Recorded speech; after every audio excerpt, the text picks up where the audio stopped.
Okay guys, good morning. Bakit ang cloudy ng ano natin? Ng camera. Cloudy siya guys. Okay. So naglilinis ako ng ng fridge area. Kasi pag hindi mo siya guys, talagang bibigyan ng time at saka alalahanin maging ganito yung tsura niya. Ayan. So dito nalinisan ko na, punong-puno siya ng mga grime na ganito. Mahirap kasi minsan may laman yung ang natin, di ba? Yung containers. So mahirap siyang buhatin, pero talaga ang best idea is to remember, saka ilalagay siya natin sa natin guys, sa schedule pag naglilinis tayo ng bahay. So ito, matagal ko na siya gustong gawin. So siguro mga 2 months na to guys, nalinisan. So, tubig lang naman yan at saka kaunting pero dapat din siyang ilinisan para na makaperform yung fridge natin ng maganda. Kasi pag marumi, hindi naman siya hygienic. Lahat ng mga kinakain natin nandito. So, kailangan siya talaga natin linisan. So, ito ang sitwasyon ng fridge ngayon. So, i-rearrange ko na naman yan siya guys. Para na yung mga pagkain, maalala nila kung saan sila nalagay ba. Yung they have their own place. Kasi hindi maganda yung pasok lang ng pasok na wala namang organizing. So, yun na guys. Ganyan talaga. Pag may mga tao sa bahay, hindi mo ma-aware na magkalat siya. So, maglinis lang ako at saka plaster ko lang siya guys ha. Yun, yan ang gagawin ko. Tapos, gumagawa ako ng ice. Naubos na yung ice namin. Kaunti na lang naiwan. So, tapusin ko muna to para na makamove on tayo sa next job. May mga kamatis pa tayo dito. Ayan, para sa store. At saka may naiwan pa ako guys na mga sugar. So, wash sugar. Ayan, naiwan pa siya. Dito siya na. Hindi na tayo bibili kasi marami namang bumibili pero ito na hindi siya naabutan. So, okay. Let's do it.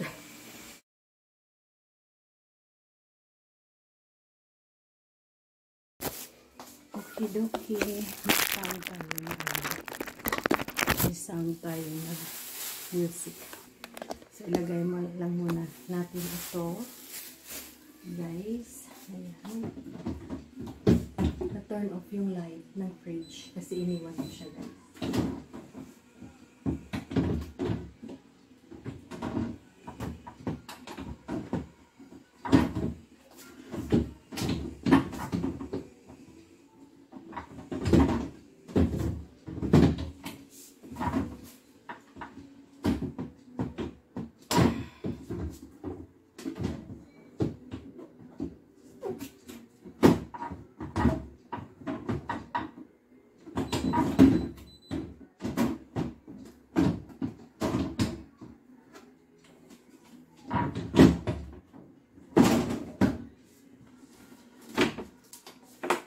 Yan, nakapasok. Labas natin itong mga kalat. Then we'll restart. Daming guys. Daming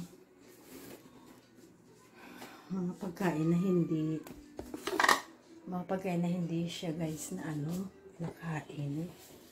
So it's not good. At saka pag hindi ko siya itatapon, ma-off siya sa loob ng fridge. Create pa siya more problem sa sa health. So may ilaw na siya guys. Kasi pag iwanan mo siya, mag-turn off siya. Tapos mag-alarm.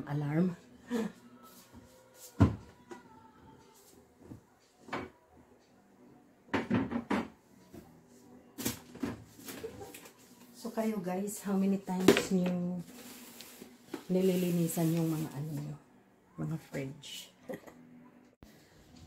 So ayan guys, good morning sa inyo lahat ulit. Happy Thursday. Kasi Wednesday kahapon, Ash Wednesday at saka pati Valentine's Day.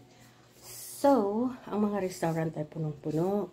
Muntik na kami hindi nakapasok, pero at the end, okay pa kasi nakapasok na kami.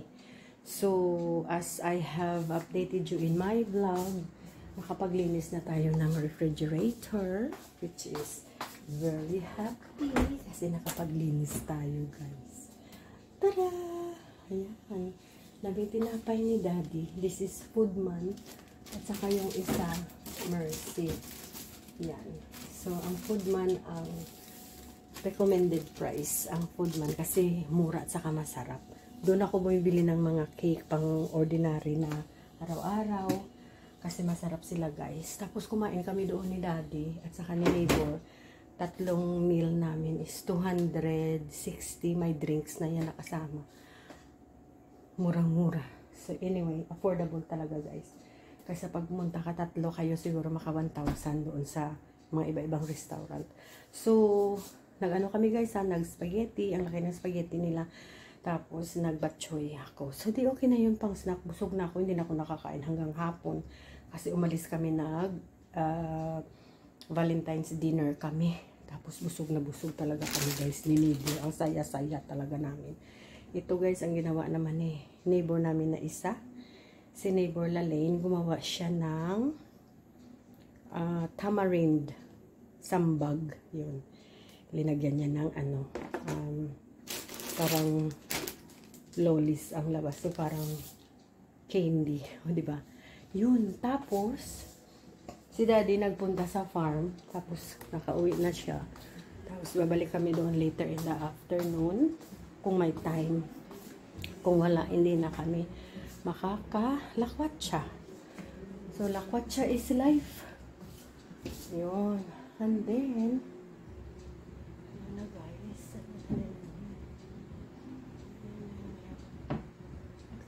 so, yun na. Ano pa ba? Ito, nahugasan ko na to, guys. This is our, mga drinking bottles namin ni Daddy for upstairs. This one. Nakakagulat ang bell. Let's go. Ayan, guys, may bumili. Ang tagal ko nakabalik kasi naglinis naman ako. Ayan.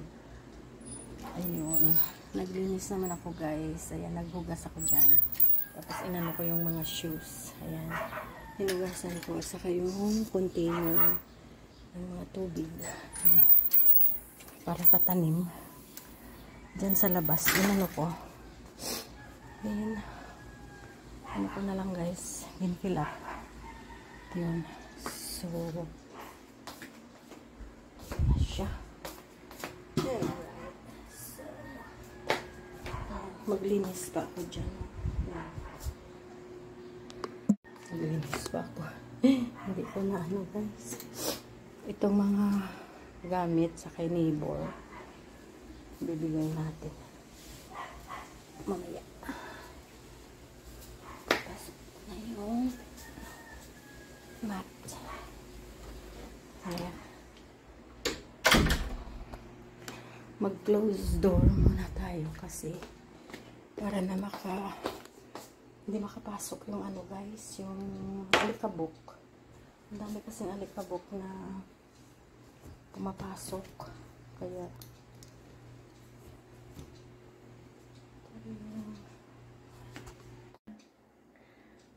ang init, guys. Pinawisan ako. But anyway, marami pa akong gagawin. Ito, may isa na tayong another 10 na ice. Ilalagay ko siya dito. So, yung nagawa ko, guys, is already mga 30. Kulang, guys. Kulang. Ayan, pakita ko sa inyo. Ayan. Kulang yan. 10 and 10. Kulang yan. So, we need to fill this up. Ayan.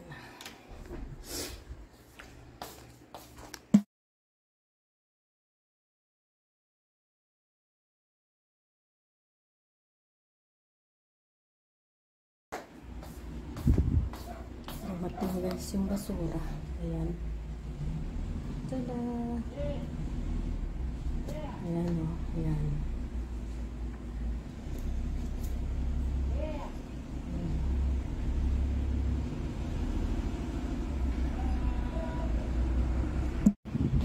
Wala naman kaming rubbish guys. Linalagay kasi namin sa labas. So, tumatawag sila. Basura, basura. Kung may basura ka, pwede mo ibigay sa kanila. Kung wala, wala silang makukuha. Pero actually, they haven't been for 3 weeks. So, nagtatapon kami ng rubbish namin doon sa malaking bin sa town. Pwede ka doon maglagay ng mga garbage. Garbage lang. Nakabalot naman siya sa sa garbage bag. So, okay lang. Huwag lang magkalat. Yun, para malinis yung road. Ayun.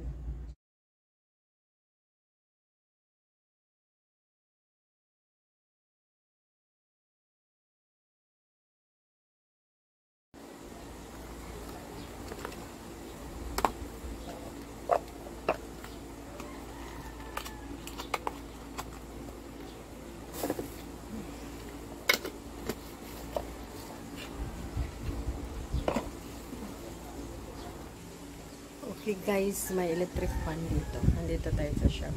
Mabuti na lang naglagay kami ng parang plastic bag sa plastic cover sa labas kasi pag hindi talaga guys, ang daming alikabok. Tapos dinadrop ko yung curtain dito para yung hindi masyado papasok yung alikabok. Which is good. Kaya para tayo nakapagpahinga sa alikabok, di ba? Yan, so, nandito tayo sa shop at the moment. Nag-gym lang si Tuto.